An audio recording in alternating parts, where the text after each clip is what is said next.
We're going to find out massive evidence of weapons of mass destruction, massive evidence of weapons of mass destruction. All those things that you predict are going to come true, and a lot of people that have been laying out the case against us are going to be very embarrassed. Intelligence gathered by this and other governments leaves no doubt that the Iraqi regime continues to possess and conceal some of the most lethal weapons ever devised. Iraq provided training in these weapons to Al-Qaeda. Listen, these folks are determined. These are killers. They chop people's heads off. They're getting money from around the world. They're getting recruits. It turned out, as we discovered later, that a lot of the sourcing that had been attested to by the intelligence community was wrong. I deeply regret that the information I presented, which was multi-source, was wrong. We thought he had weapons of mass destruction. Turns out he didn't. Those weapons of mass destruction got to be somewhere. 18 people were killed in Iraq. Nope, no weapons over there. As many as 4 people are dead and 15 wounded after a car bomb exploded on Tuesday. Maybe under here. Very embarrassed. In light of the fact that we did not find the weapons of mass destruction, would you do the same thing all over again? Would you do the same thing all over again? We rested our case on the existence of weapons of mass destruction. I think without that weapons of mass destruction case, the justification would not have been there. It has nothing to do with national security.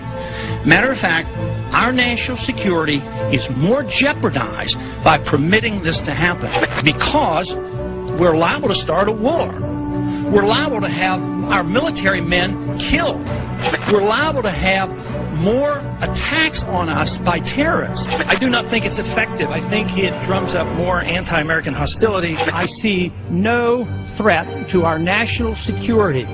There's no convincing evidence that Iraq is capable of threatening the security of this country. Very little reason, if any, to pursue a war.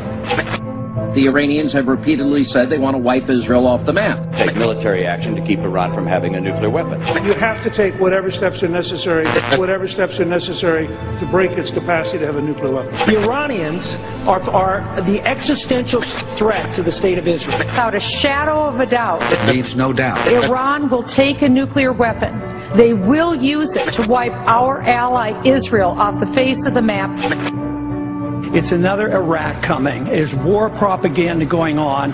To me, the greatest danger is that we will have a president that will overreact. Washington's enemy is an enemy that doesn't exist. This wild goal to have another war in the name of defense is the dangerous thing. But there is nothing that indicates that Iran is really building a bomb. They produced information that led you to believe that, but they have no evidence. We might not be able to trust the IAEA. They say that the source is actually a single source. The sourcing was wrong. It will not tell us where that source is coming from at all. The provenance of that source has not been established. Just like we did in Iraq. Build up the war propaganda. There was no Al-Qaeda in Iraq. Okay. It's time we quit this.